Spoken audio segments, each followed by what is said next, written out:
What is going on, Headliner Nation? Hopefully everybody's doing well out there. Jake and Kyle, Fantasy Headliners, coming back at you with another NFL playoff preview show here.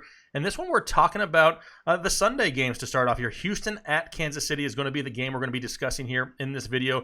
Kansas City starting off as a 9.5-point favorite with the over-under set at the highest point total of the entire weekend at 51 total points. These two teams just met back in week 6. Houston won that game 31-24, but that was Tyreek Hill's first game back off of injury. Patrick Mahomes was dealing with an ankle injury at the time. A little bit different scenario possibly this week, Kyle, for the Kansas City Chiefs and Houston Texans. Yeah, if you told me, Kyle, you can only watch one game this weekend, it's this game. This is the game that I want to watch. The young QBs, Watson and Mahomes, the high-powered offenses, really excited for this matchup. The good thing for Kansas City, though, they head into this matchup with a much better defense than what they've had in previous years in the playoffs. So this could be their year. Yeah, absolutely. But it's really a tale of two different types of defense over there. They are great against the pass. Against the run, maybe not quite so much in their losses so far this season. They've allowed 178 yards per game to opposing running backs. I mean, they really struggle against those pass-catching style of running backs. They've allowed the most receiving yards to running backs. I mean, that is really their one Achilles heel this year. But when it comes to locking down the passing game, absolutely. I mean, there is not close to a better defense in the NFL than the Kansas City Chiefs here this year in that secondary. You know, with Tyrann Mathieu, they have a lot of playmakers back there now. It could force Houston to run the ball a little bit more. I don't think Houston would mind that, that much. I mean, they're capable of running the ball. I think Duke Johnson is actually involved this week. This should come full circle for us, Kyle. Remember in the preseason we talked about Duke Johnson can make a playoff appearance and make some noise, people. I mean, It's possible this weekend. It really fits into the game plan. The last time these guys played, I think Duke Johnson was third on the team in targets. I mean, they're really going to try to utilize that position this week. But like you said, this is definitely a fun game to watch here this weekend. Yeah, the one thing that you may have noticed if you've watched a lot of Houston this year is at times when they play these opponents with a better defense, they really rely on those quick passes, getting it to Duke Johnson or those short routes with the DeAndre Hopkins or whoever it may end up being.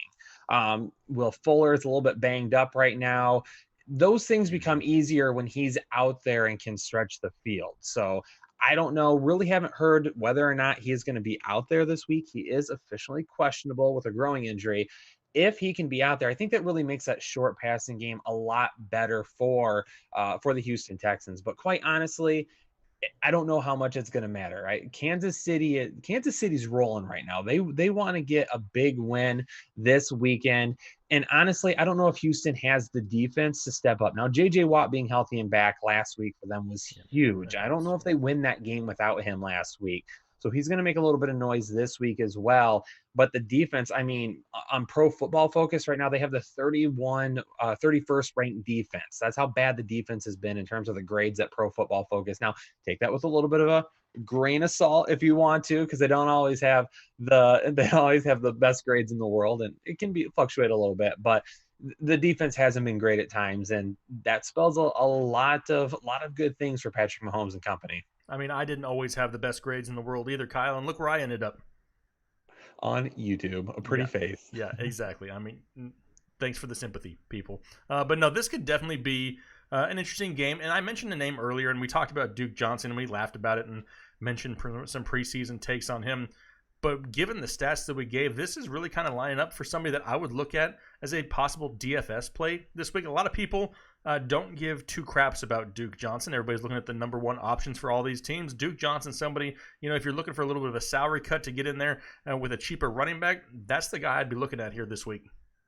Yeah, I mean, for his price point this week, if you put him in the lineup and he gets you 8 touches through the air. If you're on DraftKings, it's PPR. If those are 8 receptions, 6 receptions, he's already returning his value just based on that alone. And if he were to score, then you've really knocked it out of the park, especially if you put him at your flex position. For other plays for DFS this week, Patrick Mahomes in this game, he's the guy with the most upside in this game.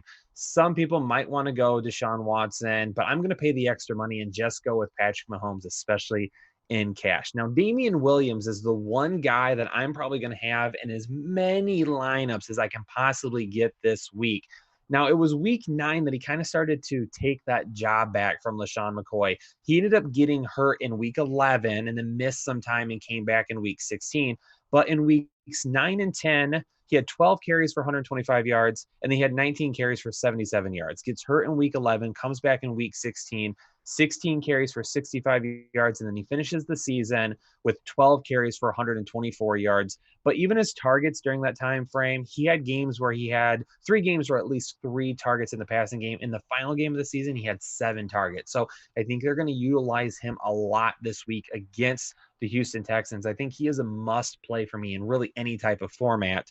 Tyreek Hill, I think, is the wide receiver the most upside. He's the second highest with $7,600 there. It's going to be tough to get him into your lineup, especially if you're going to go heavy at running back. But I really think he's the big play guy. He's the one with the most upside at wide receiver this week. And then cash play at tight end, it's Travis Kelce, 100% against Houston. And then if you're looking for a little bit more of a GPP play, a couple of lineups out there just to get some unique lineups, Darren Fells. Akins has been beat up right now. Fells has been much better when Akins been injured. So definitely take a look, potentially putting him in a couple of low-end GPPs as well. Yeah, definitely if you're trying to save a little bit of cash. Everybody likes to save some cash at some point. So for the game, though, going away from the DFS side of things, I don't see a way that Kansas City doesn't really win this game. Yep.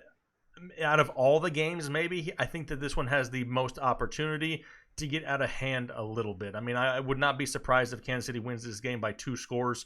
I really like the possible momentum that they can come out here and take into the next round of the playoffs. You know, they were bounced late in the playoffs last year. They're looking for a little bit of redemption. They kind of came out this year, and they were flat at times. Not exactly that, you know, amazing offense that we were all maybe expecting coming into the season, but I think they start to get back on track, coming off a bye week, trying to get a little bit healthier, a chance to prep for this game. Give me Kansas City this week. Yeah, J.J. Watt being back is great for the Texans, and it was much needed last weekend, but I don't think it's going to help them nearly as much. The defense as a whole just hasn't been good this year. And when you're in the playoffs, there's 2 areas that you need to be really strong at to kind of make a run, in my opinion, anyway. And that's the offensive line and the defense. And neither of those areas for Houston are their top areas. The offensive line has been a little bit better than what it's been in years past, but even with that being said, it's still not the elite type level to keep away from some of the pass rush from Kansas City. So I definitely think Kansas City is going to get a win here. Like you said, 2 scores possibly, it might seem a little bit closer on paper, but honestly, just game flow and momentum, I really don't think that this is going to be much of an issue for Kansas City from start to finish. Yep, absolutely. And that's me and Kyle's take, and maybe you guys see it a little bit differently. Let us know down below in the comment section. We like to be as interactive as possible on this channel, so let us know down below how you see this game playing out. We would love to see all the different scenarios that you guys could throw out there down the comment section, but we greatly appreciate the support. We're going to be doing one of these videos for all the matchups this week, so if you haven't checked them out, make sure you go do that here in about 5 seconds when this video is over. For myself and for Kyle, thank you very much. We will talk to you later. Yeah.